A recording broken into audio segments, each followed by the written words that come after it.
Buenas tardes a todos, a todas, bienvenidos, bienvenidas. Muchísimas gracias por participar en esta segunda jornada del Foro Feminismo en el Cómic. Lo decíamos ayer, una cita importante por muchos motivos, sobre todo por reivindicar, por darle más peso, que era una de las conclusiones a las que llegamos ayer, al papel de la mujer dentro del mundo del cómic, pero también, sobre todo, pues para que se genere este tipo de sinergias que nos gustan tanto, un foro de debate donde una vez que terminemos, pues que vayamos conociendo la opinión de la invitada y del invitado que tenemos en la jornada de hoy, podamos intercambiar opiniones, hablar y sobre todo pues mantener un diálogo que nos permita seguir construyendo conocimiento, seguir creciendo y sobre todo pues también poniendo un poquito los puntos sobre las IES en determinados temas que son importantes. Una de las cosas que creo que conseguimos en la jornada de ayer con las tres personas que intervinieron. Hoy tenemos dos invitados también de excepción en la mesa de hoy. La verdad que es un auténtico orgullo. Yo creo que no me corresponde, pero también hablo en nombre de la Fundación Caja Canarias al decir al agradecerles que estén aquí con nosotros para poder llevar a cabo esta segunda sesión de las jornadas de feminismo en el cómic y bueno, espero que también se sientan como en casa, que es un poco la idea que tenemos, ¿no? Y de que vayamos desarrollando ese diálogo que comentábamos al principio. Ya han visto el programa, probablemente vamos a introducir de forma muy breve tanto a la invitada como al invitado de hoy en esta mesa que se llama El relato en sí mismo, donde vamos a intentar reflexionar sobre la construcción también de personajes y hacia dónde va el mundo del cómic en términos de feminismo. Pero aquí a mi derecha, en el centro de la mesa, tenemos a Diana Montero. Ella ya saben que es más conocida como Precariada, es ilustradora madrileña y además estudió Derecho y Ciencias Políticas y en un momento dado decidió cambiar su carrera profesional y dedicarse a dibujar. Ella, lo comentábamos antes, tiene un impacto en redes sociales brutal porque casi tiene 170.000 seguidores, que se dice rápido, y si consultan sus redes sociales pues van a ver que ella abarca muchísimos temas, entre los que está el feminismo, el amor, el sexo y otro también muy importante que apuntábamos en la mesa de ayer, la salud mental, que también va de la mano con todos los temas que vamos a ir tocando en la tarde de hoy. Has publicado Precariedad y Conversaciones conmigo misma, que son dos obras a reivindicar y de las que también podemos ir hablando en la tarde de hoy. Así que, por favor, un fortísimo aplauso para Diana. Muchas gracias. Bienvenida. Muchísimas gracias. Tenemos a Pepe Gálvez. Yo antes le preguntaba si te presentaba como José o como Pepe, porque todo el mundo siempre te ha definido como Pepe, ¿no? Pepe. Pepe es una persona, bueno, él viene desde Barcelona, saben que es una persona que está completamente volcada con el mundo del cómic. Pepe, yo si no recuerdo mal, tú estás jubilado ya, pero todavía sigues. Sí. Sigues con todo esto que tiene que... Claro. Sigues con la misma ilusión del primer día. Yo no sé de dónde sacas tanta energía. Y yo creo que si a Pepe hay que agradecerle una cosa que creo que es muy importante, ha sido el rescatar la figura de Nuria Pompeya. Lo has hecho a través de varios trabajos, de una exposición enorme, gigantesca, donde recoge gran parte de su obra como humorista gráfica y además con todas las labores de divulgación que has hecho a través de diferentes libros, a través de diferentes escritos, donde has abordado aspectos del cómic que en muchas ocasiones no son los que se suelen trabajar de forma directa en el campo de la divulgación. Has trabajado también con otra persona que está muy volcada en el mundo del cómic, que es Antoni Giral, y con el que también has hecho otros trabajos que son interesantes. Y creo que tenerte aquí es un lujo, sobre todo entre otras cosas, pero todo lo que controlas de Nuria, que es uno de los mayores exponentes feministas y de las figuras a reivindicar. Ayer se hablaba de ella en este escenario, porque es complicado encontrar su obra, es una autora clave, es decisiva, es también una autora valiente, ¿no? Lo comentábamos antes de empezar. Y tú pues la has traído de nuevo al presente y has hecho que todos estemos hablando de ella. Así que yo creo que eso, aparte de su trayectoria, eso merece también un fuerte aplauso para Pepe. Oye, un apunte, la exposición grande la hice con Raquel García. Con Raquel Gu, exactamente. Raquel sí, Gu. sí. O sea que el mérito también ese es parte suyo. Sí. No, además me consta que está siguiendo las jornadas. Ayer también hablamos de Raquel en las mesas, es cierto, que que la hacía junto con Raquel Gu.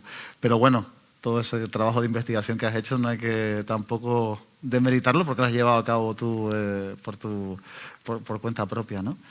Bueno, empezamos un poco abriendo la mesa para conocer la opinión de los dos. Estamos hablando de la construcción del relato, de cómo se construye el feminismo dentro del mundo del cómic. Y a mí me gustaría saber la opinión que tiene cada uno de cómo se abordan los temas de feminismo a la hora de tratar tanto viñetas, humor gráfico, como el cómic, como cualquier tipo de narración gráfica que tenga relación, ¿no? Lo que estamos hablando en estas jornadas. No sé si, Ana, si quieres empezamos contigo. Bueno, yo creo que se abordan en función de la persona que quiera abordar el tema, ¿no? Porque es algo que es muy bonito y muy interesante de que como ahora mismo las redes sociales han democratizado tanto que las artistas puedan llevar a puerto su mensaje, tenemos un montón de voces con colores muy diferentes y con mensajes muy diferentes que ya no solo hablan del feminismo, que también, pero también del antirracismo, de la lucha LGTB. Entonces, a mí me parece muy interesante poder ver esas voces, seguir aprendiendo de ellas y bueno, que tengan su cabida todas en el mensaje. Pepe, tú que tienes una visión histórica también de esto, ¿no? Sí, yo tengo la visión de los años. No solo por, sí, por los años que has dedicado a investigar. Sí, y de las lecturas y lo que vas recordando, y cuando vienes a esta charla pues, ves cosas. Y yo diría que el relato se construye en base al papel que juega la mujer en ese relato, ¿no? Si está subordinada o no está subordinada, qué papel realiza, que tiene en el relato, ¿no? Entonces, una de las cosas que he repasado pues, es la mujer en el humor, en el cómic de humor. Es decir, digamos, en la división clásica, que hoy día ya no es la misma, pero la división clásica que sería género de aventuras y el cómic, digamos, más de costumbrista. En el género de aventuras, la mujer excepcionalmente tiene algún protagonismo y cuando se le otorgaba ese protagonismo normalmente era como una figura muy potente, pero dentro del campo de los malos, por decirlo de alguna forma. Dragon Lady, otras figuras muy interesantes. Eisner tiene mujeres muy interesantes como protagonistas. Y ahí entra la figura de la mujer fatal, que es muy curiosa y que da mucho juego, que no solamente corresponde al mundo del cómic, pero que es un tema general en el cual se construye, es como una paradoja, porque en el fondo hay un grado de admiración, pero también de admiración a esa mujer, pero al mismo tiempo se le adjudican una serie de valores negativos, que son los valores de una superviviente, que para sobrevivir en un mundo muy hostil tiene que actuar de esa forma, ¿no? Entonces, mientras que en el cómic de costumbrista, la situación es muy diferente del país y del medio donde lo colocas, ¿no? Curiosamente, estaba repasando para eso un artículo de Jean-Claude Glaser sobre Estados Unidos y el mundo del cómic de la prensa, o sea, el cómic que aparece en la prensa, las series protagonizadas por mujeres y realizadas por mujeres son mucho mayores. Es el mundo de superhéroes, que estaría Wonder Woman y Sheena, pero el resto ya no. Digamos, el comic book tiene un momento determinado que hay bastante potencia de aparición de género de protagonistas femeninas, pero eso sería, no estoy hablando aún de aventuras, digamos. Y en el mundo del comic book serían Sheena y Wonder Woman. Y luego algunas cosas más que ramificación. En cambio, el cómic de costumbrista de la prensa o el cómic costumbrista nuestro, incluso el de europeo, pero sobre todo el nuestro, el que hemos leído, el que yo leí, se caracteriza porque la mujer estaba muy limitada su papel. Es decir, protagonistas importantes del mundo de la historieta. Petra, criada para todo, y que es un elemento incluso positivo porque Escobar trata con bastante cariño a ese personaje y reproduce sus contradicciones. Estaría era Blasa, la portera, que ahí es Escobar, ahí es duro, es un personaje que ejerce un poder dictatorial dentro de la comunidad de vecinos, digamos, está teniendo en cuenta cómo eran en aquellos años, no estamos hablando de las actuales. Está ya la mujer de Don Pío, que ejerce un poder casi dictatorial sobre su marido y tal. Es decir, hay una visión que reproduce los esquemas de la sociedad de aquellos tiempos. Es decir, lo que está diciendo el cómic de aquellos tiempos es reproducir los valores y cómo esos valores los ha ido interiorizando la sociedad, digamos. Yo creo que ahora, lo que hablabas tú, se ha notado un gran cambio. Evidentemente ese cambio no es ahora. Hay un momento determinado en el cual se tienen que cambiar ya determinados valores en nuestra sociedad. Aparece, por ejemplo, Mari Noticias, en la cual ya, aunque sea limitadamente, ya es protagonista, aunque sea limitadamente de Carmen Barbará, aunque ya no hace los guiones, pero ya es protagonista, aunque dependa de Bruma y tal, pero vamos, ya hay un pequeño cambio. Hay también las figuras que pueden hacer, aun con guionistas masculinos, de Esther o la que hizo Trinity Tinture, que ahora no me acuerdo el nombre, tienen más protagonismo, tienen otro... han evolucionado desde Florita hasta esta situación, pero yo creo que los grandes cambios se producen con Nuria Pompeya, con Montse Clavé, con Marica, con Mariel, cuando dibuja Brook 2 y después Contactos, que luego sería la serie de la cual nacería Mamen. Ahí se produce ya un cambio que, por mala suerte, por desgracia, no tiene continuidad, pero ahí se produce un cambio significativo en el cual la mujer es protagonista. ¿Qué quiere decir? Que aparecen en Nuria, en Montse y las historias algunas que dibuja Marica y las que dibuja con guiones incluso de Andreu Martín, que tiene guiones muy buenos, aparece o sea, lo que se plantea son los problemas y cómo le afectan a la mujer esa situación. No la condición de cómo tiene que soportarla y no tiene más remedio que soportarla, sino cómo la afecta, y hay una reacción ya, y aparece una reacción y un reclamo de protagonismo, ¿no? Y en ese momento se produce ese cambio, que es lo que creo que los autores de ahora es lo que han recogido y es el que están dándole continuidad. No, y sobre todo, que simplemente es el tema de que ahora mismo tenemos visibilidad, que toda la obra de Nuria, de Montse y demás, yo la he descubierto hace un par de años, porque en los colegios no se estudia, no es cultura popular como puede ser Forges, como puede ser Mortadelo y Filemón, todas estas cosas. Entonces, claro, a menos que tú hagas una búsqueda proactiva de ver el trabajo de las mujeres, es muy difícil encontrarlo de forma que te aparezca. Que a mí es una cosa que realmente me fastidia, porque hasta que no he tenido 28 años en ese momento no había descubierto, pues eso, la obra de Nuria, de Montse, de Las sin sombrero, que por ejemplo hay una obra que a mí me encanta de Leonora Carrington que habla de la píldora del día después, y yo todo esto lo he descubierto por una investigación mía propia y porque me interesaba, pero nadie me lo ha enseñado en el colegio. Entonces son cosas que a mí me dan mucha rabia, el oscurantismo al que hemos estado sometidas las mujeres, cuando hay obras que son brutales y que las descubres si te interesa, si no, no. Estaba hablando, Diana, antes... ¿Prefieres que te llame Diana o precariada? Sí, hombre, no, Diana, por favor. Estaba hablando antes Pepe Gálvez de Mari Noticias, precisamente, y ayer se nos quedó una cosa en el tintero que habíamos hablado antes con Marica Vila, precisamente, sobre cómo Mari Noticias es verdad que es un punto y aparte, ¿no? Porque no es esa mujer que habíamos visto hasta entonces, que acaba casándose que termina su historia en una boda, pero sí que dependía de la figura de Bruma en este caso, ¿no? Tenía un novio que era un auténtico psicópata, un acosador, y Bruma que venía a perpetuar algunos clichés, ¿no? Pues que Marica nos señalaba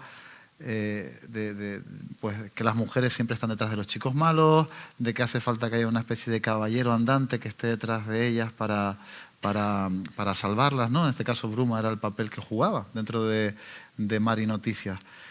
¿Crees que, hablabas de la democratización de las redes, ¿crees que la democratización de las redes sociales, yo insisto, ¿no?, en que 170.000 seguidores, que no es fácil conseguir 170.000 seguidores en Instagram, ayuda a romper esos clichés que prácticamente han existido hasta ahora? Algunos de ellos los iba apuntando Pepe en su introducción.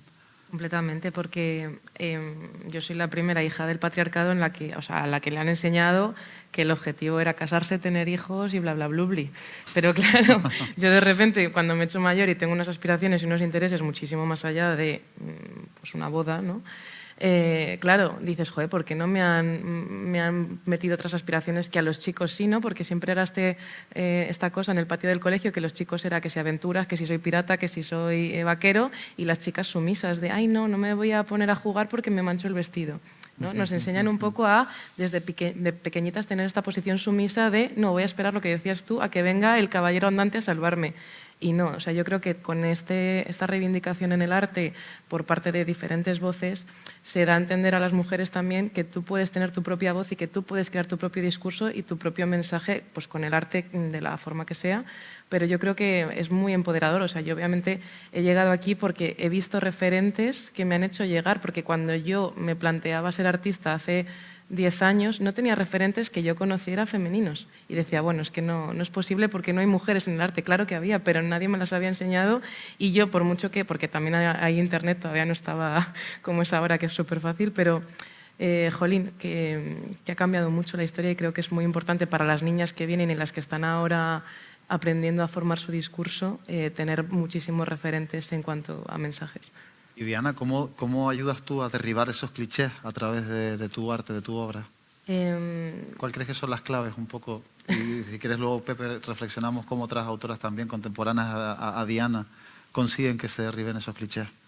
Yo intento ser cruda, quiero decir, lo que siento, lo que pienso, lo que opino, intento plasmar el mensaje de una forma siempre bastante ácida, con humor, porque creo que el humor es el vehículo para llegar a todo el mundo.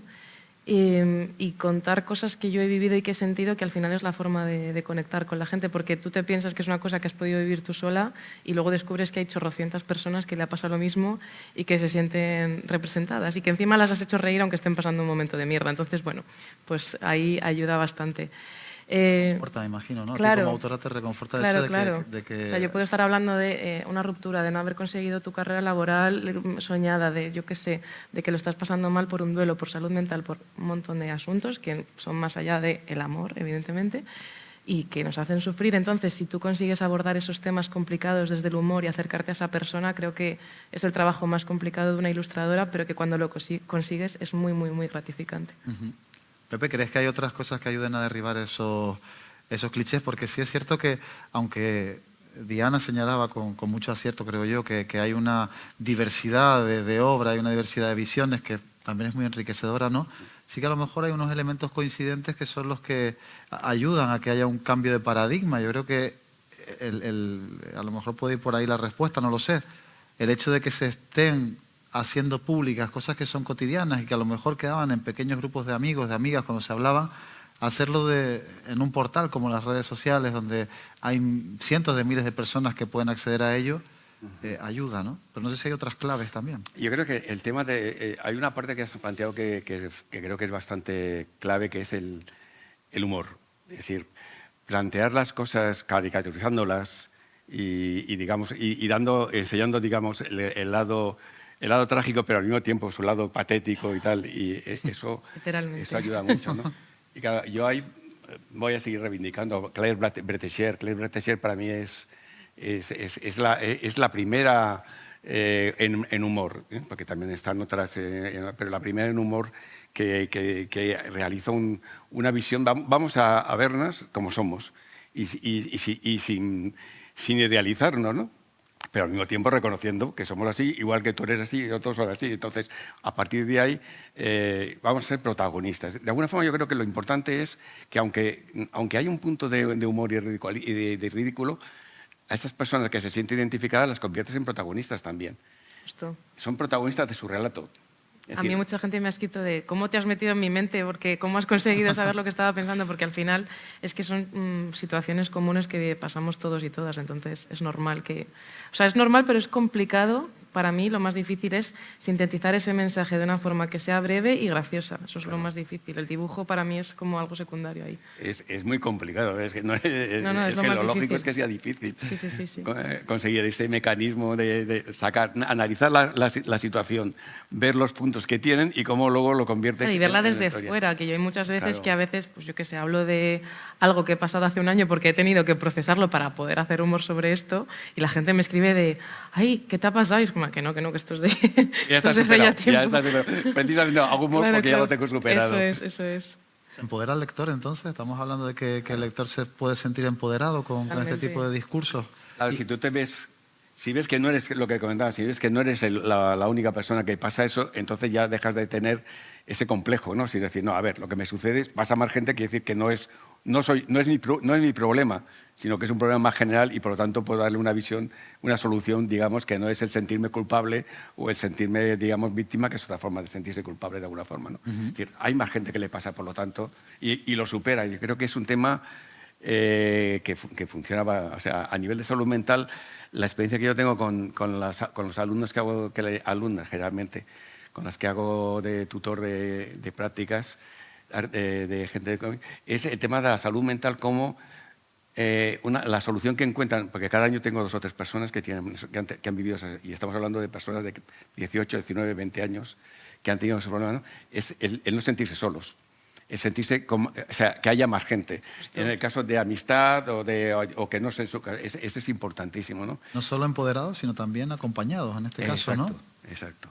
Por ejemplo, pienso mucho en la obra de Paula Bonet, que al principio era pues, muy colorida y demás, y luego ha ido tomando un matiz más oscuro y sobre todo ella puso el mensaje sobre la mesa de que tuvo varios abortos, que es un tema que no se habla y que hay muchas mujeres que se sienten como, jolín, un poco perdidas, y ella a través de su arte y de su mensaje pues hizo que mucha gente que haya pasado por eso pues se sintiera acompañada y encima representada artísticamente, que eso me parece lo más bello que se puede hacer. Y en este empoderamiento, este acompañamiento de los lectores, que me imagino que es importante también el tener un buen feedback con ellos, estamos hablando de discurso feminista. ¿Ocurre solo con las mujeres o también con los hombres a la hora de que se produzca esa empatía, ¿no?, con lo que se está contando? ¿Cómo lo ven? Yo creo que los hombres menos. En los hombres se da en algunas autobiografías, que hay pero yo diría que en las cuales se exponen y en las cuales la autobiografía de verdad, en el sentido de que se desnuda el personaje, sí que hay sí que aparecen elementos que pueden ayudarte a ver. Estoy pensando en Baudouin cuando habla de cuando se muere su madre y desea que se muera para que acabe su historia. Estoy viendo la de Flavius cuando explica como homosexual las vivencias que tiene. O sea, pero es ese campo, ¿no? Yo creo que vivencialmente nos cuesta mucho más salir y expresarnos, lo que es el grado de intimidad. Y entonces sí que hay obras de hombres en el tema de autobiografía en las cuales son las que para mí sí que tienen valor, porque es el valor de desnudarse, de perder el pudor y perder el miedo al que dirán. Y decir, no, explico esto y lo expongo, ¿no?, con honestidad también. Hay, pero yo creo que si miramos el porcentaje, creo que nos ganan por mucho. No. Ana, ¿se empatiza con el mensaje feminista desde el sector masculino? A ver, depende, ¿no? Creo que obviamente hay hombres que empatizan y que lo comprenden y luchan, pero también creo que hay otros que se apropian del discurso porque no nos vamos a engañar, desde hace unos años está de moda y bueno, queda muy chulo hablar de feminismo en redes sociales y tal, pero realmente ¿cuántos de ellos opinan igual, comparten el mensaje y no lo hacen por postureo?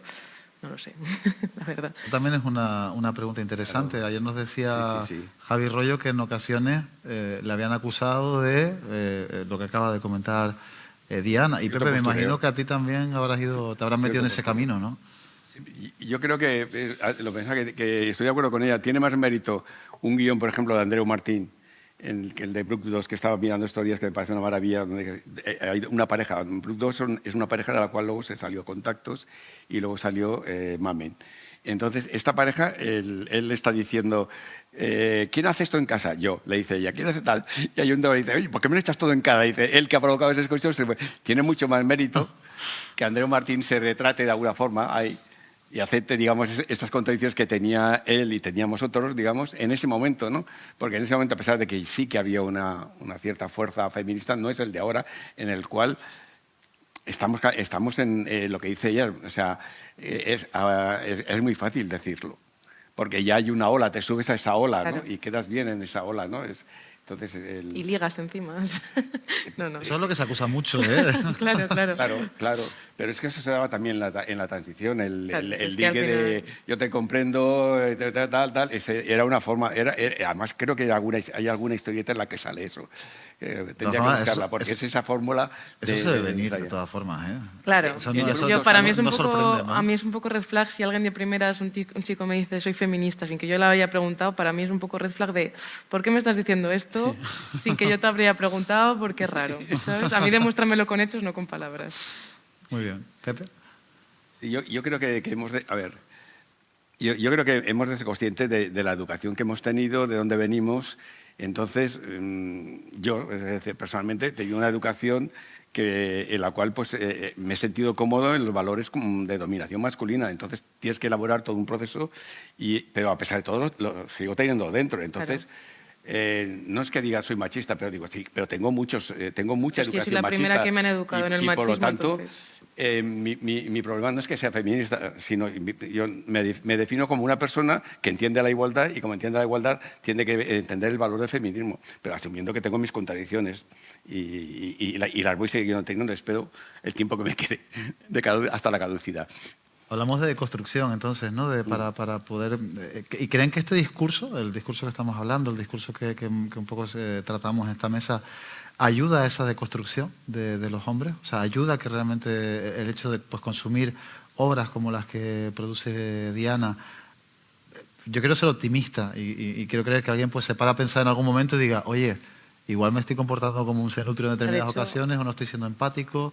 A mí me han escrito muchos chicos, pues a través de mis libros o de alguna de mis viñetas, de decirme, oye, gracias por esto, porque yo no era consciente de que hacía esto o de que esto estaba mal, por así decir, y con esto me has hecho reflexionar y decir, ostras, claro, es que pues no está bien. ¿No te han dicho que son feministas de entrada, no?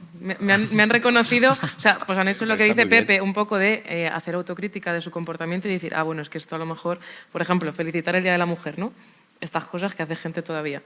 Pues bueno, hay que un poco darle una pensada. ¿Por qué estás haciendo esto? Porque la sociedad te ha dicho que lo hagas, pero realmente, ¿qué estás felicitando? ¿Una revolución, una lucha? No sé. Sí, ¿sabes? También hay que revisar esa parte, ¿no? Claro, entonces a mí me parece chulo cuando pues, yo hago algún tipo de mensaje, de dibujo, de lo que sea, y un chico me dice, oye, pues gracias por esto porque me ha hecho pensar y bueno, me ha hecho reflexionar sobre lo que yo vengo haciendo. Sí, Pepe. A ver, no, perdón, sí. Yo creo que para que algo sea reconocido tiene que expresarse. O sea, nosotros vemos lo que se expresa, ¿no? Entonces, mientras no se expresa, tú no tomas nota de eso. O sea, salvo algunas personas que pueden tener una gran conciencia o tal, ¿no? Pero lo normal es que no tomas nota de eso. Entonces, cuando se expresa es cuando te invitan a dialogar. Bueno, y mientras no te afecta también, ¿eh? Porque claro, Bueno, es un problema también exacto, del feminismo, también, que a los exacto. hombres como no les afecta directamente la lucha, tampoco No, pues lo por eso piensan. mismo, el hecho de puedes estar tranquilo o puedes tener una cierta noción de cierta preocupación, pero hasta que normalmente, socialmente, para que funcione, ese sujeto colectivo tiene que decir, a mí me pasa eso. Y entonces eso obliga al resto a plantearse por qué le pasa eso, ¿no? Claro. Y es necesario que se exprese. Yo creo que, y además es que es natural, es higiénico, pero aparte es que es necesario para que luego haya un diálogo a nivel general de la sociedad que diga, a ver, hay un montón de gente que está diciendo que les pasa eso. ¿Por qué les pasa eso? Y entonces, ¿qué parte tengo yo en ese juego de que esas personas se sientan así? Entonces, eso es lo que, bueno, la respuesta es, lo bueno que tienen las redes, que no tenían antes los tebeos, es que las cartas a los lectores es mucho más mediatizada que no Claro. la relación más directa, ¿no? Que yo creo que es lo bueno que tienen las redes. Luego No, tienen es otras el cosas que no tomar son buenas. conciencia y el Eso son expandir buenas. el mensaje. Pues otro ejemplo. Yo tengo amigos que jamás se habían planteado que para volver de noche a casa nosotros pasamos miedo.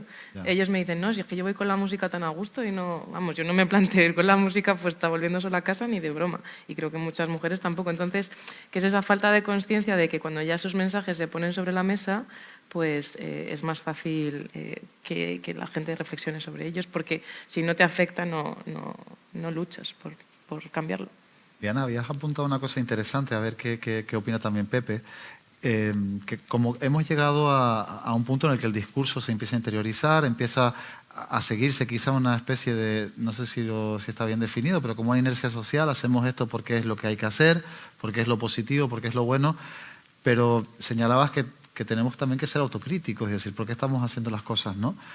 ¿En qué línea puede seguir caminando el discurso del cómic para invitar a esa reflexión, para que la gente, oye, pues diga, sí, estamos haciendo todo esto, pero ¿por qué tenemos que hacerlo? ¿Qué es lo que puede hacer el cómic en ese sentido? En continuar con ese cambio social.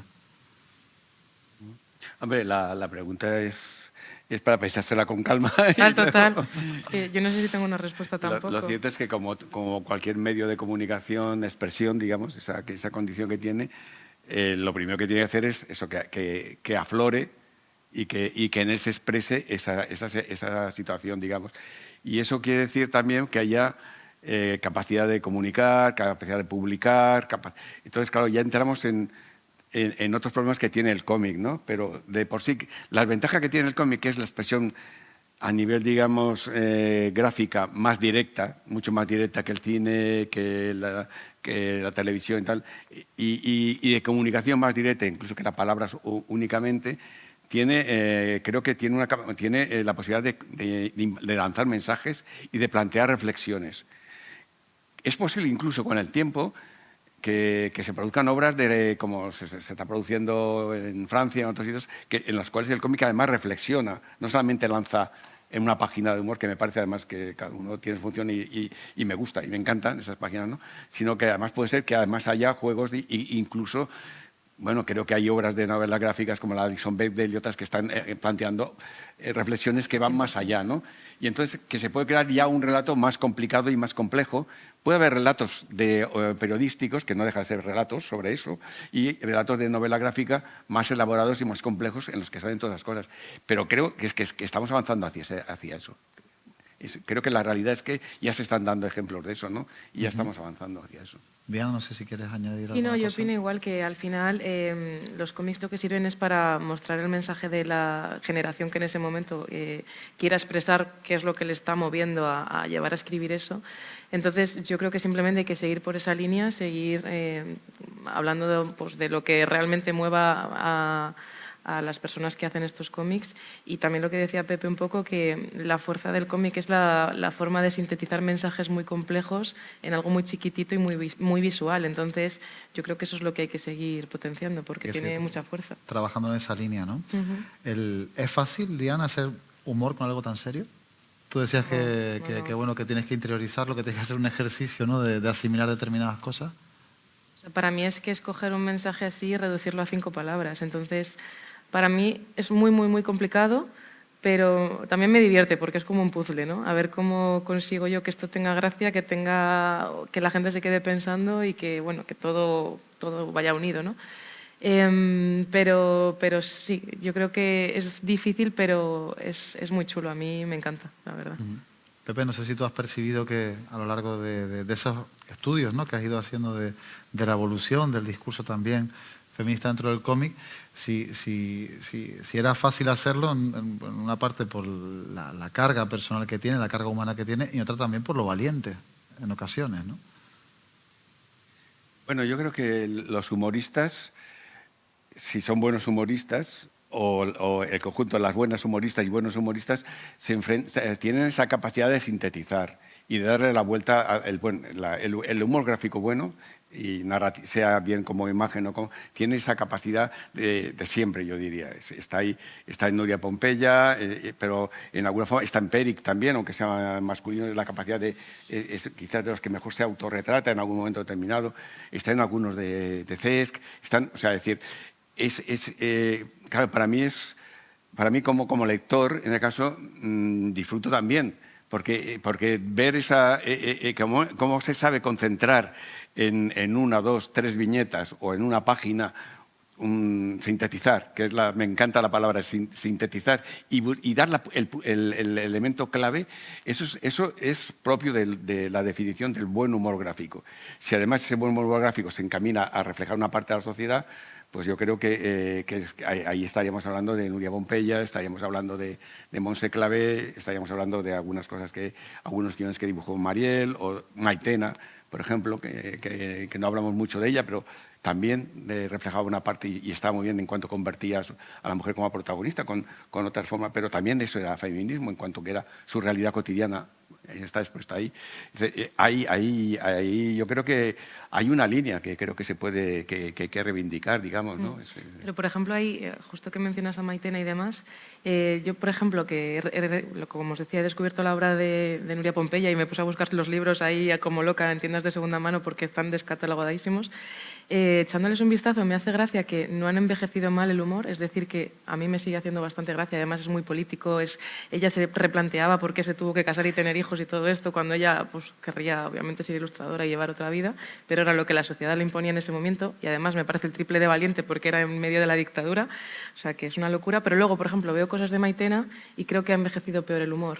Sí, que está más supeditado, obviamente, a la época en la que ella vivía, pero claro, tiene un montón pues, de gordofobia, de bromas un poco machistillas sin que ella se dé cuenta. Entonces, claro, que también es parte, ¿no? de esto, de que yo también tengo miedo de que pase unos años y diga, joder, ¿en qué momento puse yo esto, no? Pero claro que es parte de las cosas. No sé si consideran que Maitena es importante dentro de este cambio de pensamiento, porque cuando empezó la Sexta como cadena, una de las series por la que apostó fue una adaptación de Maitena al espacio televisivo y además en un horario no de máxima audiencia, pero sí de una audiencia considerable, que era después del almuerzo, ¿no? Era la hora que se dice la franja esa después del almuerzo, venía después de Sé lo que hiciste, que era uno de los programas más vistos de la cadena. Yo, no sé, yo siempre la he considerado como un referente en este sentido, ¿no? Quizás de las pequeñas, de las primeras piedras que se puso en esta lucha, a pesar de lo que comentas, o sea, ¿no? Sí, yo no digo que no sea un referente, evidentemente lo es, pero que claro, que tiene algunas viñetas que han envejecido peor, pero que... Bueno, pero es un costumbrismo en el cual refleja más elementos propios de aquella época y en ese momento ese costumbrismo no es el costumbrismo de Nuria Pompeya en cuanto a que es más afilado y intenta, no, pero como reflejo de su época. Sí, total. Es muy y tú lo válida. serás, Diana, también en algún momento, ¿eh? Ojalá. Muy probablemente. ¿Cómo se relacionan los personajes femeninos dentro del discurso del cómic? ¿Hay una relación de sororidad? ¿Hay una relación, quizá en el de Maitena detectamos, ¿no? Que pasan ese tipo de situaciones que ahora las vemos con una mirada distinta? ¿Cómo se relacionan entre ellos y cómo se relacionan con otras identidades de género? ¿Ha habido un cambio? ¿Ha habido una evolución? A ver, sí hay una evolución en el sentido de que hay más protagonismo y, por lo tanto, si aparecen más, tienen que relacionarse. Entonces, hay más variedad de situaciones, ¿no? Pero, claro, yo pienso que en los personajes de los frustrados de la serie de Bretécher, ellas... Hay un elemento que yo creo que lo bueno que tiene ella es que es muy satírica incluso con ella misma, ¿no? Con su grupo, y entonces te evidencia que la sororidad no quiere decir que no haya una serie de elementos de mezquindad y todas esas cosas. Y entonces lo bueno de eso es que eso te lo plantea con una normalidad que es la que yo creo que hemos de plantearlo, porque si no vemos nuestras contradicciones no podemos superarlas, ¿no? Y ahí, por ejemplo, Bretécher es muy hábil a esos niveles. Otro ejemplo que me parece muy majo es el de Ana Peñas con Estamos todas bien, es la reivindicación de las abuelas, que es algo que me parece que es muy de esta generación. Yo creo que es muy de la generación de Diana. Yo creo que es una reivindicación de las abuelas que para mí ese libro se ha convertido, por lo que yo he visto y gente que conozco, en un símbolo de toda una generación que reivindica a sus abuelas, ¿no? Vale, sí. Y en ese libro hay una reivindicación muy cariñosa, pero en la cual no esconde, ¿no? No esconde lo que eran o cómo han vivido, sino al contrario, las refleja. Yo creo que eso sería para mí el elemento más de sororidad más claro y más efectivo, ¿no? Nos reconocemos en nuestras contradicciones, pero nos hacemos protagonistas porque superamos esas contradicciones de alguna forma. ¿Diana? Sí, yo opino igual, que también creo que son más recientes las obras las que se ve más esta sororidad, porque antes, claro, si aplicamos el test de Bechdel a los cómics, pues a lo mejor flipamos un poco, ¿no? Con el resultado. Pero sí, obviamente, pues ahora las obras yo creo que muestran pues esta sororidad entre mujeres, que, como decías tú, sororidad no quiere decir que todas las mujeres te caigan bien, simplemente es pues intentar ayudarnos entre todas en la medida de lo posible. Pero bueno, yo es que hay novelas, yo qué sé, la de Persepolis de Marjane Satrapi, que es brutal lo que cuenta. O sea, no sé, a mí es que me parece que hay un montón de referentes en este aspecto que están muy bien. Diana, ¿y en tu obra cómo se relacionan los personajes femeninos? ¿Cómo dirías que es esa relación entre ellas? Es que yo hago mucha reivindicación de las amigas, que es súper importante tener un círculo de amigas con las que puedas hablar, que te puedan entender, porque también otra cosa de la que te das cuenta que te han educado en el machismo es cuando tienes 16 años y dices, no, es que yo solo me llevo con los chicos porque soy guay, ¿no? Porque te enseñan que si rechazas lo femenino, molas, ¿no? En esa época, pero luego te das cuenta de que no puede ser más machista este comportamiento. Entonces yo lo reconozco, en ese momento yo tenía como más grupo de amigos que de amigas y con los años, cuando ya me hice un grupo de amigas, me di cuenta de lo que me estaba perdiendo, porque con ellas sentía que podía sentirme muchísimo más representada, que podía hablar de todo, que me iban a entender mucho más, que los sentimientos era algo bueno, que yo sé que hay muchos hombres que a veces les cuesta, ¿no?, hablar de estas cosas.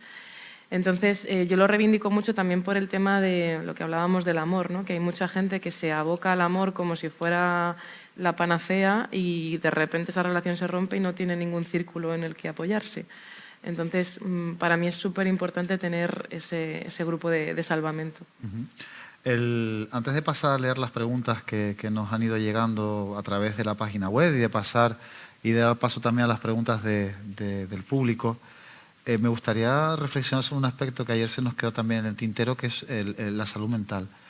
¿Cómo se relaciona la introducción de la salud mental dentro del cómic con el discurso feminista?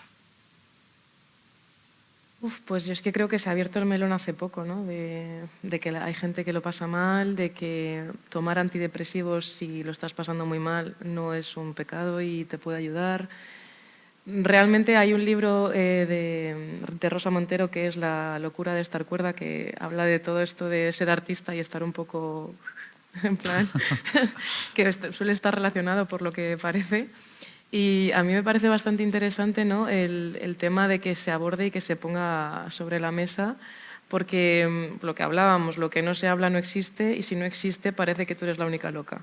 Entonces me parece muy, muy bueno que haya un montón de artistas que lo estén contando, lo que hablábamos, que la audiencia que lo ve no se sienta sola y diga, ah, vale, que nos pasa a muchas personas. Y bueno, que creo que es un vehículo importantísimo, la verdad. Pepe. Y es que ahora la memoria, lo que tienen los años es que la memoria te falla, pero hay varias obras, y además son de obras de mujeres que hablan en cómic, que hablan de esas experiencias. Pero yo creo que ahora estamos hablando de otra situación, que es que a nivel generacional, y no solamente son las mujeres, aunque sí que puede darse mayoritariamente, hay una crisis de salud mental que es significativa. Antes lo comentaba, ¿no? Para mí es el ver que cada año vengo a ser tutor de unas 30 personas y que cada año haya 3, 4 que expliquen que han tenido problemas a su edad, a esa edad, que tienen problemas, que han tenido problemas de salud mental, de forma que la salud mental se convierte en un tema que casi siempre aparece, es la señal de que algo pasa con esa generación, algo te están planteando que algo pasa. Luego ellos lo están planteando a nivel individual, o ellas lo están planteando a nivel individual y buscando la solución de apoyo de ayuda médica, de compañeros, de amigas, de amigos. Ese aspecto es esencial y ahí volvemos al tema de las amigas. Es decir, claro, cuando antes hablabas del tema de la comunicación, las amigas, o sea, de desnudarse. Cuando tú lees una obra femenina, el desnudarse entre amigas, aunque luego haya trampas, porque todo el mundo tenemos trampas, es mucho más. Entre amigos no existe cuesta mucho más romper la muralla del pudor de que explicas o que dejas de explicar, ¿no? Y entonces, normalmente, por ejemplo, en las historietas muchas que yo conozco de estas alumnas, hablan de la importancia de tener a alguien con quien hablar, alguien de que esa persona es la que te saca y esta persona la que te estira de ese pozo, que generalmente es muy curioso, pero que lo suelen representar, no curioso, yo creo que es normal, como una especie de sombra negra, un monstruo negro que les va envolviendo, que se apodera de ellas. Y eso quizás, bueno, lo que nos está diciendo es que hay una parte de esa generación que tiene ese peligro y deberíamos preguntarnos por qué. ¿Por qué está tan extendido? ¿Qué implica que se sientan, que a una edad tan temprana se rompan su equilibrio interno y se sientan con ese monstruo que los está rodeando, ¿no? Eso es... Vamos, yo creo que es una de las cosas que esta sociedad debería plantearse seriamente, porque creo que es muy significativo que haya tantas personas que sufran eso. No les voy a preguntar por la respuesta, pues eso sí que sería la solución, porque sería una respuesta complicada. Sería muy complicado. Pero creo que, no sé si lo piensan igual, creo que las redes sociales, a pesar de que yo siempre las pongo en muy alto valor, creo que han tenido también algo que ver en todo esto que está sucediendo. Es un arma de doble filo, porque lo que hablábamos, a mí me puede ayudar a que mi mensaje llegue a más gente, pero a otra persona le puede dar ansiedad que, por ejemplo, yo esté consiguiendo eso y ella no siendo artista también. Entonces, pues es que es horroroso en ese sentido. Pero luego también está el tema de la precariedad de los jóvenes, que es que la situación ahora mismo pues no está para echar cohetes, ni laboralmente, ni los alquileres, ni los sueldos. O sea, es que yo tengo amigas que con mi edad están con el salario mínimo o de beca todavía y es como, jolín, es que no puede ser. O sea, que, bueno, que son cosas que normal, que luego pues estés jodida en tu casa. Me afectan. Hay una pregunta que nos hacen nos hicieron a través de la página web, Diana, que creo que puede ir un poco alineado con este tema, y es sobre el síndrome de la impostora. Nos dicen, dirigíate esta pregunta, Diana, ¿el síndrome de la impostora en una mujer dedicada a una profesión creativa, cómo afecta? No sé si te ha afectado en Sí, alguna o sea, ocasión. ya lo tengo dominado, ya no me afecta. Pero al principio sí que me afectaba mucho, sobre todo por eso, porque yo no tengo estudios artísticos, por así decir. O sea, yo lo que hago es un poco de intuición. Entonces sí que sentía como que estaba entrando en un camino que a lo mejor no me pertenecía, pero yo es que siempre me he considerado artista. Entonces, como que he luchado mucho con esta dicotomía, con este miedo a sentir que estaba metiéndome donde no me llamaban o que no iba a cuajar. Y al final yo creo que es un poco... Yo con mis amigas hago la broma de ser un hombre blanco cisetero. Entonces, ¿Por qué? Porque un hombre blanco cisetero jamás se va a preguntar si está haciendo una cosa en la que le van a echar tal, él lo hace y ya está, y no le da media vuelta. Entonces yo hago un poco eso a veces, de decir, pues ya está, si... ¿Para qué esta autocrítica interna que me estoy haciendo, loquísima, que en realidad nadie está pensando más que yo, porque me han hecho que me haga todas estas preguntas que realmente nadie se está haciendo? Entonces, yo estoy como desarrollando este superpoder de la confianza en lo que hago completamente. Esa es tu clave, sí. Pensar como de Pensar esa manera. como un hombre blanco cisetero. Pepe, sorprendente, ¿no? La respuesta. Bueno, es un mecanismo. Pepe, hay una pregunta para ti sobre Nuria Pompeya, precisamente. Es considerada pionera en el dibujo feminista en España. ¿Cómo crees, Pepe, que ha cambiado su obra la concepción de los personajes femeninos en el cómic? Esto hay dos respuestas. Una, el cambio que significó y luego la continuidad del cambio. Entonces, yo creo que la respuesta es si se tiene en cuenta que hay una parte de la generación actual de autoras jóvenes muy importante que la han descubierto. Entonces, sí que quiere decir, sí que ha habido un cambio. Y sí que si se la está reivindicando es porque de alguna forma implicó un cambio. Aunque luego hubo un vacío durante un tiempo, tanto de la obra de ella como la de Monse Clavé, la de Marica. Mariel no, porque continuó trabajando en el Jueves, pero no con la niña que tenía anteriormente. Nuria es la primera persona en la cual, tanto como la educación de Palmira es guión de Vázquez Montalbán, pero en la educación de Palmira ya aparece una última viñeta en la cual dice el no, es la viñeta en la que dice no a la boda, que es una viñeta que luego Monse Clavé también en otra historieta que hace para Butifarra también acaba con el no y se van. Es la ruptura, es la primera vez que se dice no somos nuestra figura no es ser protagonistas de un género romántico que tiene como única fidelidad encontrar el amor y que si no encontramos el amor pues fracasaremos. No. Renunciamos a esa y renunciamos a la escenificación del amor en la boda, ¿no? Eso. Luego, posteriormente, además, introduce a la mujer. O sea, hay cantidad de historias suyas en las que habla de la vida cotidiana. Incluso ha habido alguna autora que no lo había leído muy bien y dice, no, ¿por qué reivindiques a ella si lo único que hace es hablar de...? Digo, no se habla entre ellos. Pero cuando habla de la vida cotidiana, habla de lo que significaba para la mujer, y en este caso para ella, cuando tenía 5 hijos, mantenerlo. ¿Qué implicaban las fiestas de Navidad? ¿Qué implicaban las vacaciones? ¿Qué implicaba determinadas cosas? ¿No?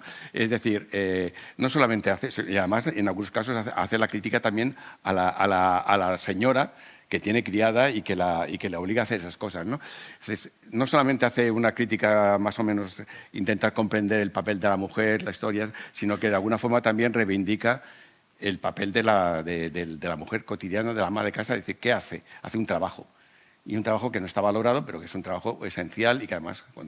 Yo creo que en esas cosas, y que luego, sobre todo, pues que convierte en protagonista y que le hace coprotagonista del relato y que no la subordina. Entonces, ese es el papel, esa es la importancia que tiene. Socialmente, yo creo que es curioso, ¿no? Porque socialmente hay toda una generación de mujeres que leían a Mujercitas y hermanas que leen a Mujercitas que les influencia directamente. Es así, es así. Y evidentemente, ¿qué pasa? Luego hay un cierto, reflujo, pero luego vuelve otra vez. Si vuelve otra vez, ya ha habido esa generación influenciada y luego vuelve otra vez después del reflujo, vuelve a resurgir, es que, algo ha hecho, ¿no? Es que sigue siendo, curiosamente, con todo el tiempo que ha pasado, sigue siendo muy actual. Es una de las cosas que hablábamos con Raquel y que de su obra, es decir, es que hay un montón de gags, de historietas, de viñetas que dicen, hoy día, pues por mala suerte, no siguen siendo actuales, porque si siguen siendo actuales es porque no hemos cambiado demasiado en algunas cosas. Lo que decías, Diana, ¿no? Que hay humor gráfico que no ha envejecido. Total, y sobre todo es que la obra de Nuria a mí me sorprendió mucho, por eso me volví loca buscando sus libros, porque, jolín, que han pasado, ¿cuántos son ya? ¿50 años, 60? Ella empieza en el 74, pues serán 50 años, pero vamos, de lo que es de Mujercitas habrá pasado 40 años. Pues eso, que, joder, yo flipaba con que cosas que ella ponía sobre la mesa yo las estaba pensando ahora. Entonces, pues eso, hay arte que no caduca y que puede llegar a generaciones posteriores y calarles. Diana, y otra pregunta para ti. Nos señalan desde la página web que un tema principal en tus viñetas, es la meritocracia. Nos preguntan que de dónde surge esta inspiración y que si tienes algún mensaje para los más jóvenes en este sentido. Pero la meritocracia de forma sarcástica. Sí, claro, yo creo que iba en esa línea. Porque la meritocracia, ¿no? Son un poco los padres ahora mismo.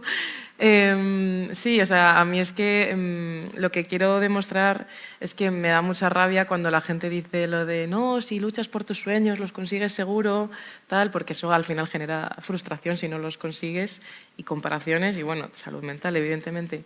Entonces, lo que decía antes, yo le intento siempre dar una vuelta a todo, darle un poco de humor.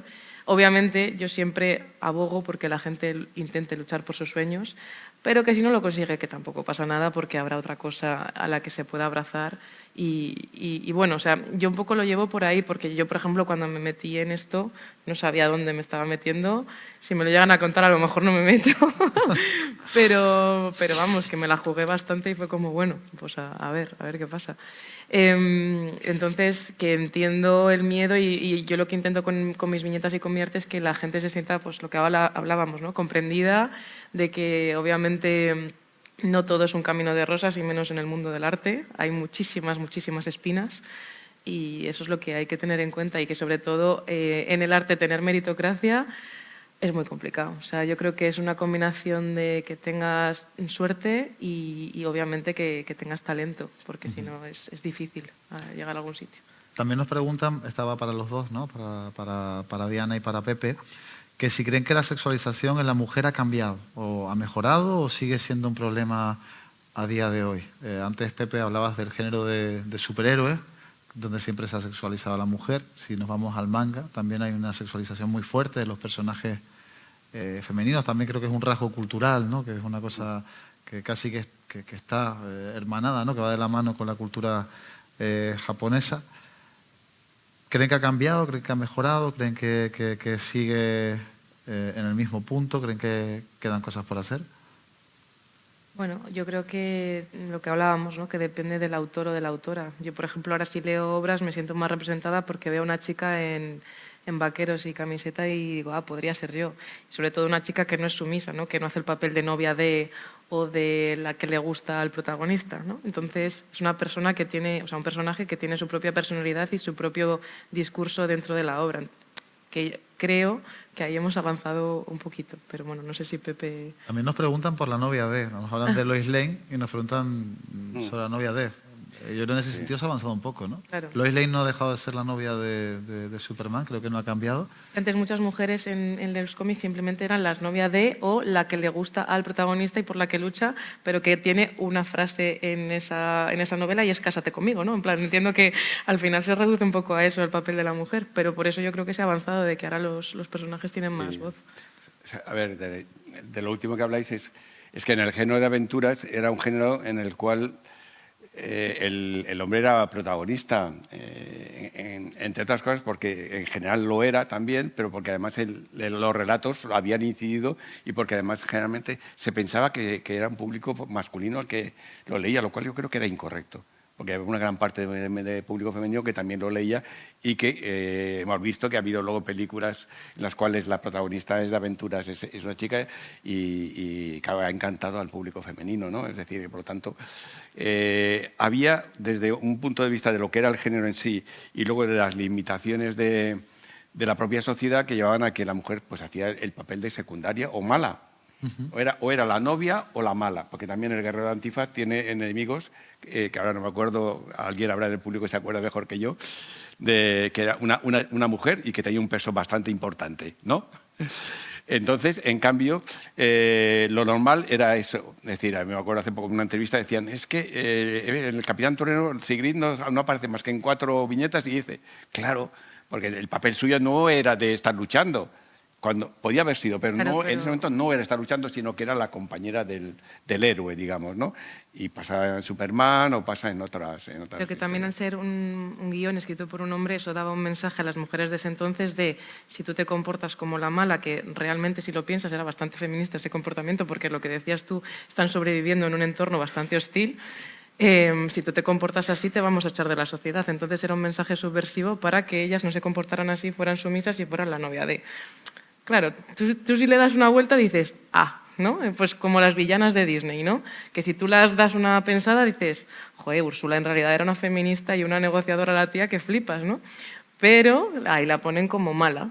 Entonces, y sobre todo eso, que no estén súper arregladas, que vayan como un poco más desaliñadas, que no tengan un cuerpo perfecto, ¿no? Al final, el mensaje que está ahí detrás es, si tú eres esto, te vamos a echar de la sociedad y no vas a conseguir el fin último, que es casarse. En fin. Entonces, yo todo esto que lo he pensado más de mayor, digo, claro, si es que ¿cómo vas a querer hacer cómics? ¿Cómo vas a querer ser tú ese personaje si lo están poniendo como mala? Porque hasta ahora no se ha dado como la vuelta de que las malas pueden ser guays. Era como la mala es mala. Yo no quiero ser la mala. ¿No? Sí, claro. sí, exactamente. Sí. Se encasillaba la mujer dentro de unos códigos y en ese código, para tener personalidad propia, debía ocupar el papel de la mala. Pero por otra parte eran generalmente muy atractivas al nivel para el lector, incluso, no solamente para la... Sí, pero... y no con el tema sexual, sino con el de la personalidad. Sí, pero como un fetiche, nunca como la mujer que le presentarías a tus padres. Ese es el tema. Bueno, pero la subversión precisamente es en el que no te sientes atraído por la persona sumisa, sino por la persona que tiene una personalidad propia, ¿no?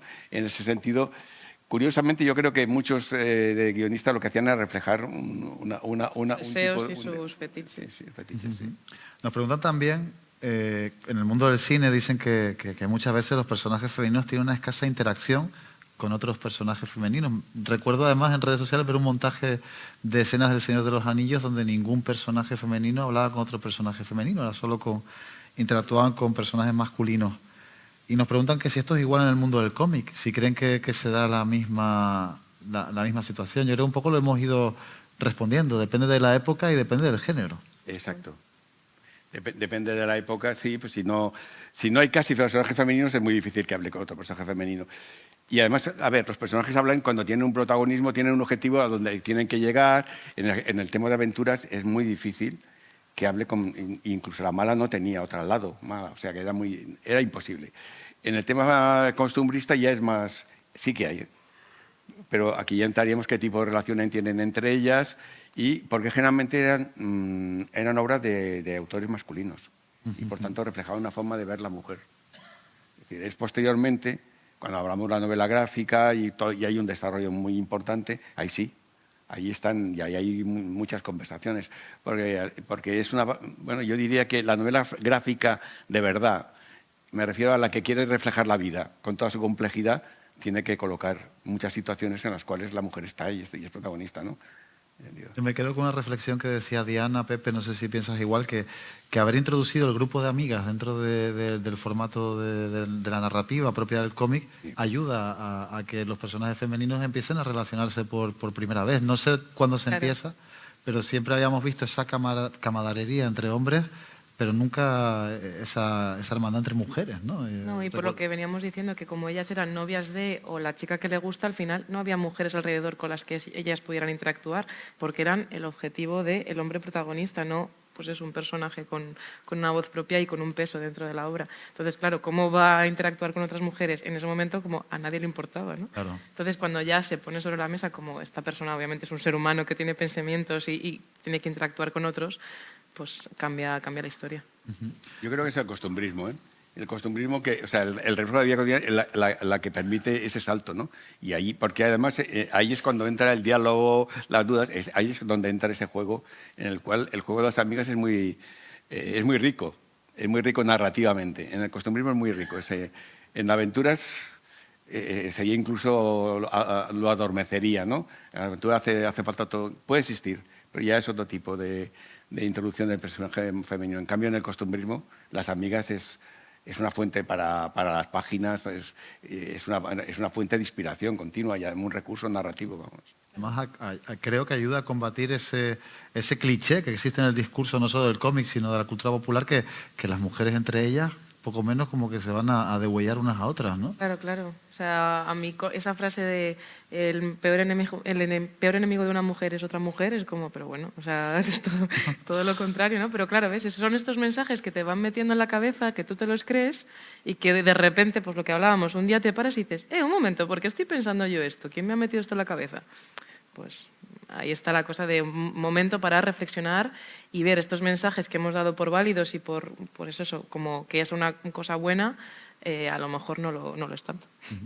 Pepe, Diana, vamos entrando ya en los últimos 20 minutos de la charla. Sí me gustaría, por favor, invitar a las personas del público que quieran participar pues, a que lo hagan, que levanten la mano y vamos pasando el micrófono pues, para que vayan interviniendo, porque como decíamos ayer, como decíamos al principio de la sesión, un poco la idea es que esto no solo se convierta en un monólogo de nosotros hacia ustedes, sino que también exista ese diálogo y podamos ir cogiendo el guante de lo que quieran comentar. No sé si hay alguien que quiera intervenir. Por aquí están decidiendo quién de los dos habla, ¿no? ¿Vamos contigo? Vamos por aquí, la compañera ya te acerca el micrófono. Hola, ¿qué tal? Muchas gracias. Quería preguntar a Diana, porque habéis comentado el tema de redes sociales y entiendo que donde estás teniendo el boom, sobre todo es en Instagram, que entiendo que pueda ser más cercano por el impacto visual que puede tener. Pero claro, yo suelo estar más en Twitter y entiendo que Twitter igual puede ser una red social más, ayer se comentaba, de hateo y más con estos temas. Entonces mi pregunta es, ¿estás más promocionando más tu trabajo en Instagram por esa razón? ¿Te suelen pesar mucho los comentarios negativos, aunque luego no sea real? ¿Cómo manejas eso? Yo tengo cuenta de Twitter también y subo las viñetas ahí. Lo que pasa es que es lo que dices tú, que no tiene tanta repercusión porque al final Twitter es una red más escrita, ¿no? Es tan visual como Instagram. Sí que es verdad que a veces me comparten las viñetas cuentas grandísimas y se viralizan por Twitter, pero claro, yo todavía no tengo tanto peso ahí por lo que hablábamos, de que al final Twitter es una red más de mensajitos. Yo los mensajes negativos antes los gestionaba regular, en plan, esta persona, ¿por qué me está gritando en mayúsculas y no he dicho nada, ¿no? Y ahora me los tomo con bastante humor, incluso a veces si me vengo arriba les vacilo un poco porque o sea, no me lo tomo en serio, ¿no? Porque si eres un bot que me está escribiendo con una foto en gris, pues te quiero decir, no voy a dormir igual de bien esta noche, ¿no? Incluso a veces me los paso con mis amigas de mira lo que me han dicho, qué locura, porque hay bastante señoro que se pone a comentar cosas que dices, cuidado, cuidado. Sí. O sea, si yo me meto en política, que yo soy politóloga, ¿sabes? A mí me dicen que porque hablo de esto que no sé, que soy una mujer. Y es como, vale. Cuando hablas de política. Claro, pero que yo tengo estudios, te quiero decir. O sea, que aún así podría hablar de política, pero es que para más INRI lo he estudiado. Entonces, ya simplemente por el hecho de que yo sea una mujer, no me puedo meter en política porque eso no es de chicas, eso una chica no sabe nada.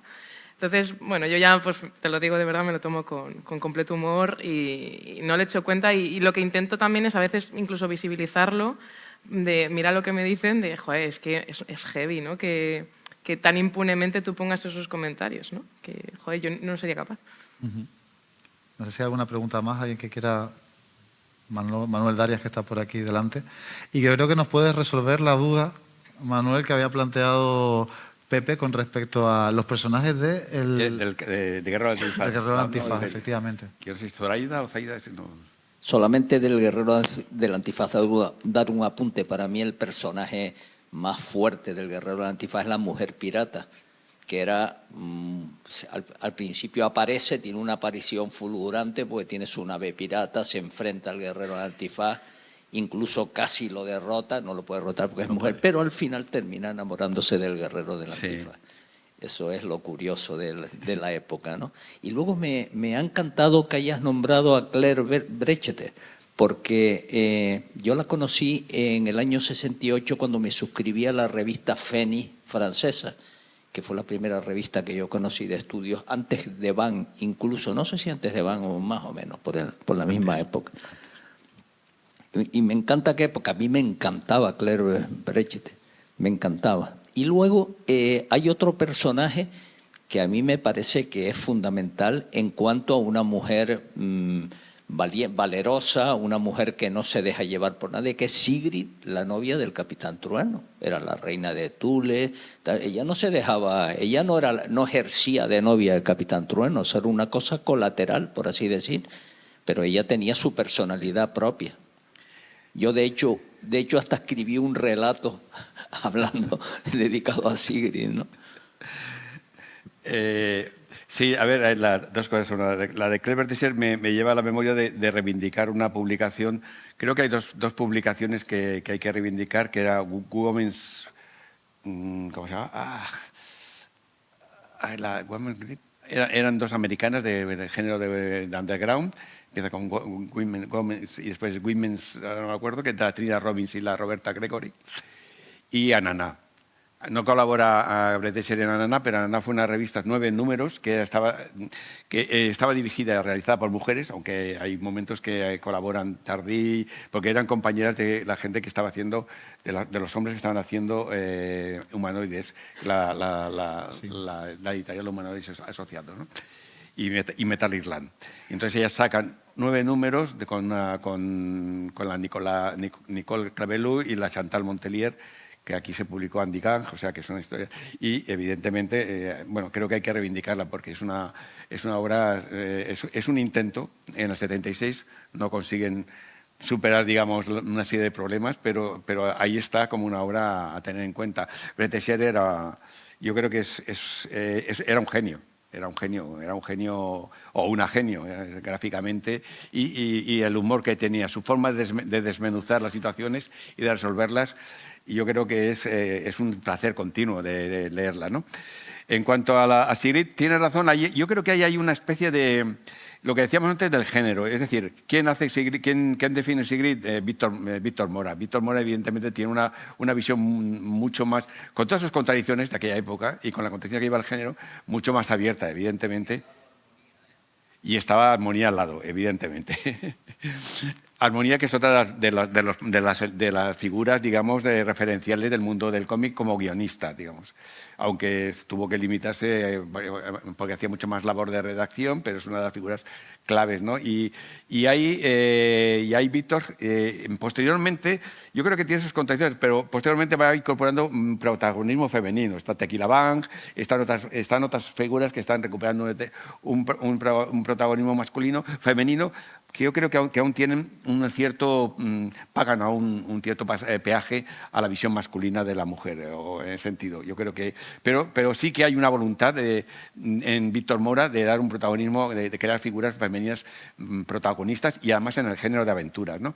Y sí que es cierto que Sigrid tiene esa figura y por tanto no solamente es la compañera, pero también es cierto que según qué aventura, pues puede verse marginada. ¿Por qué? Porque era un tipo de aventura en la cual no podía participar. Participa en el sentido en el cual está, digamos, tiene un peso determinado y ella representa ese reino de Thule, ¿no? En el cual, y posteriormente, yo creo que en obras ya de la transición y tal, se le da más peso. De ahí Víctor Mora le quiere dar más peso. Creo que hay que reconocer que en ese sentido Víctor Mora iba más allá. Está claro, está claro. Creo que muchos de los hombres que hacían historieta de aventuras en España, aunque luego se ha clasificado como reaccionarios, no venían precisamente del bando reaccionario, venían del bando republicano. Pero eran presos, digamos, tenían aún una concepción de la mujer que no era precisamente una concepción, digamos, renovadora, sino aún seguían teniendo esa contradicción, que podía ser el caso del guerrero del antifaz. Pero aún así, en el guerrero del antifaz yo creo que aparece esa fascinación por la mujer intrépida, por la mujer que es capaz de plantarse delante de ti en igualdad de condiciones. Yo creo que a pesar de esas son las condiciones que podíamos llevar los hombres, podríamos decir, hay una parte de la sociedad que quiere a la mujer sumisa, pero luego la que valoras es la que tiene capacidad de enfrentarse a ti en igualdad de condiciones, ¿no? No sé si hay alguna pregunta más por parte de...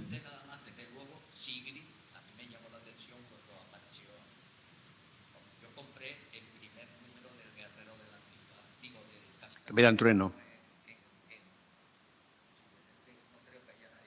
Que lo hubiera comprado... No. En reediciones quizá, Manolo. Y a mí me llamó mucho la atención porque la diferencia con Ana María, la novia del guerrero del antifaz, con Claudia, la novia del jabato, con Margarita, la novia del cachorro, era abismal. Era otro tipo de personaje. Y Víctor Mora, sí, te doy la razón, Víctor Mora, pero que yo creo que Víctor estaba muy influido por Armonía, ¿eh? Armonía era una mujer muy curiosa, sí. Armonía y la hermana de Armonía, Aurora, eran protagonistas en la vida.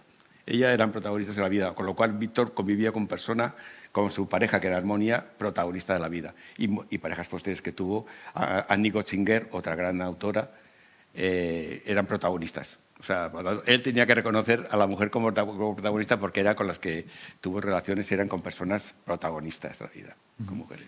Sí, no sé si hay alguna pregunta más, si tenemos una por atrás y después pasamos por aquí.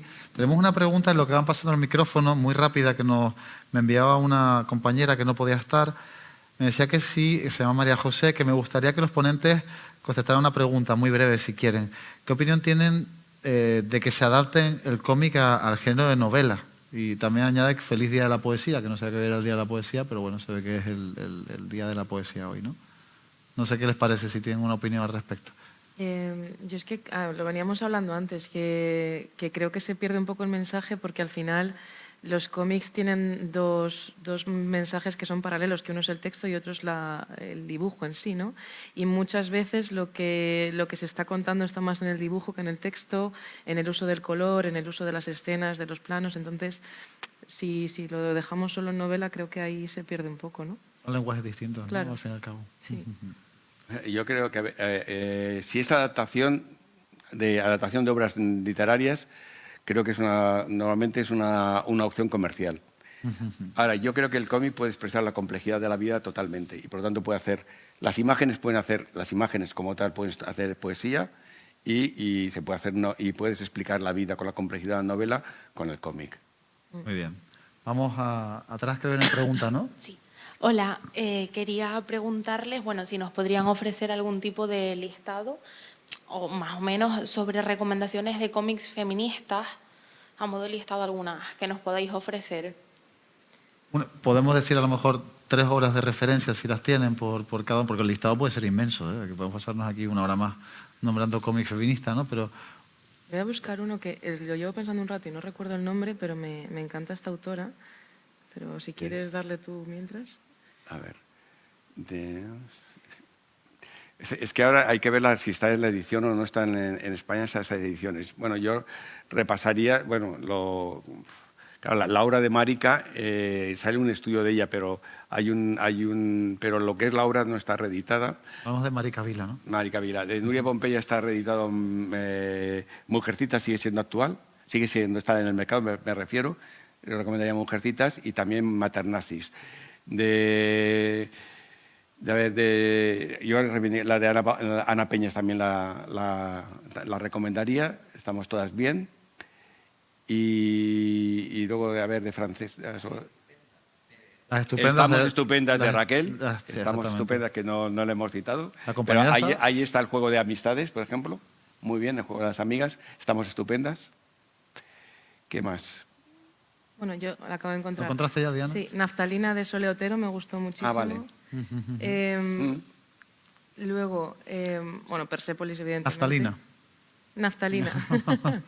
Es que la compañía está tomando nota, yo no sé si la han Sí, visto, sí, pero sí. tiene ahí la cabeza enterrada. Pero es que ahora me da más presión porque yo tengo un defecto que es que me leo los libros y luego olvido los nombres.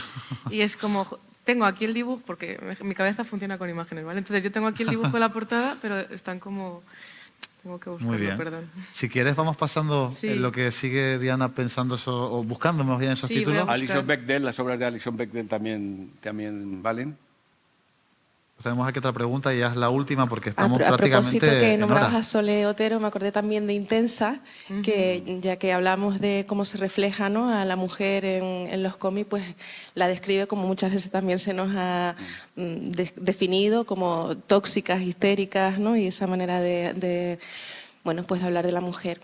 Al hilo también de lo que decías antes, Diana, de Paula Bonet, recordé a Sara Herranz y me gustaría saber, hay muchísimas ilustradoras que están echando mano del humor para denunciar determinadas circunstancias y para hablar de lo que nos preocupa, ¿no?, fundamentalmente a las mujeres. Y quiero saber cómo es la relación entre ustedes, si tienen contacto, si bueno, hay alguna especie de unión. Y concretamente, ¿cuál es tu modo de trabajo? ¿Cuál es tu proceso? Si sigues algún tipo de rutina o bueno, pues, ¿cómo sueles desarrollar tu trabajo? Vale, pues voy por partes. Muchas gracias. Lo primero es que, por ejemplo, con las artistas de mi generación, yo sí que, de mi edad más o menos, yo sí que tengo mucha relación, somos amigas y de hecho pues nos vemos, hablamos y a mí me parece brutal porque es una cosa de bastante sororidad y unión, de que todas sabemos que tenemos espacio dentro de este mundo y no nos pisamos y no competimos, quiero decir. O sea, si por ejemplo a La Prados o a Adela le toca, o sea, le sale un trabajo o tal, yo me alegro muchísimo por ellas, jamás voy a decir qué envidia, nunca. Sí que noto que con las artistas un poco más mayores sí que a lo mejor hay un poquillo más de competencia, pero también yo el contacto o sea, competencia entre ellas me refiero, ¿eh? Yo el contacto que he tenido con ellas siempre ha sido positivo, o sea, con Moderna de Pueblo y toda esta gente, yo siempre que he hablado con ellas ha sido muy positivo. Yo, la verdad que me encanta porque, claro, la Diana de hace 10 años tú le dices que va a estar aquí y flipa, dice sí, hombre, ¿sabes? Ni de broma. Entonces, me gusta mucho que el mensaje que transmitimos sea real. Es decir, que no sea una pantomima de sí, feminismo, sororidad, pero luego estoy compitiendo con mis compañeras. No, para nada. Y el proceso creativo, ¿no? Era la última pregunta. Iba. Sí, sí. Y el proceso creativo, yo soy un poco errática, no tengo una cosa... O sea, yo no soy capaz de sentarme en la mesa y decir, voy a dibujar. No. Yo me surgen las cosas de repente. O sea, yo puedo estar andando por la calle y ver una escena de alguien y que se me ocurre algo de unir un mensaje con esa viñeta, o escuchar una canción y que una frase me lleve a otra cosa, entonces lo convierto en una viñeta. O sea, lo mío va más de vivir, que suena un poco intenso, pero es verdad. O sea, yo viviendo se me ocurren las cosas. Si no, no puedo. De hecho, cuando yo hice el libro lo pasaba fatal porque, claro, tenía que hacerlo. O sea, tenía un tiempo, tenía unas cosas y tenía que hacer una historia. Y yo estaba como, es que así no se me ocurre nada, así no puedo. Porque yo trabajar bajo presión como que me costaba, lo mío es más fluido. Y ya cuando lo vi, porque lo hablé con mi padre, me dijo, tómatelo como un juego, deja de verlo como un trabajo, sino míralo como un juego. Y dije, pues tienes razón. Entonces le di la vuelta por ahí y ya me lo tomé mejor, pero me costó mucho crear esta disciplina de, vale, tengo que sentarme X horas al día a dibujar, a crear, a darle narrativa a esto y que tenga una forma. Muchísimas gracias, Diana. Nos quedan escasos minutos. Si quieren, terminamos la mesa haciendo una pequeña reflexión. Hemos tocado muchísimos palos, hemos tocado muchísimos temas distintos y si quieren, bueno, pues condensar un poco en lo que era la línea, ¿no? Que el camino que seguíamos con esta pequeña mesa redonda. El relato en sí mismo. No sé, Pepe, si quieres terminar con alguna conclusión. Yo creo que el relato, la importancia del relato es que intentes explicar a través del relato cómo ves tú la vida. Y en ese sentido yo creo que lo que hemos concluido hoy día es que hay cada vez más personas que construyen relatos diferentes del relato que, digamos, hegemónico que ha habido y que en el cómic se ha mantenido durante mucho tiempo, aún con excepciones. Y hay que reconocer esas excepciones y hay que valorarlas a la hora de reivindicarlas, ¿no? Y entonces yo creo que en estos momentos la maravilla del cómic, es que a pesar de que ya no es de masas, es que es más creativo y más diverso que nunca. Y el relato que construye es un relato muy abierto y muy directo. Por eso, cuando han preguntado, yo creo que nos dejamos a Susana Martín, nos dejamos a mucha gente que está haciendo cosas muy buenas hoy día y con una visión de la vida cada vez más compleja y más diversa, ¿no? La vida es muy compleja, ¿no? Y el cómic toca muchas formas, muchos ojos. O sea, en el fondo lo que hacéis los guionistas lo hacemos para que lo dibujáis nosotros, es cómo vemos la vida y los dibujantes cómo se ve la vida, ¿no? Y esa forma como se ve la vida, lo que tiene el cómic es que luego se plasma en algo que sale de la mano, en el dibujo. Lo cual hay dos formas de ver la vida que se construyen ahí. La que tienes la mirada como reflejas si eres tú misma la misma guionista o si es el otro guionista, y la calidad que era el dibujo, ¿no? El dibujo es parte del relato.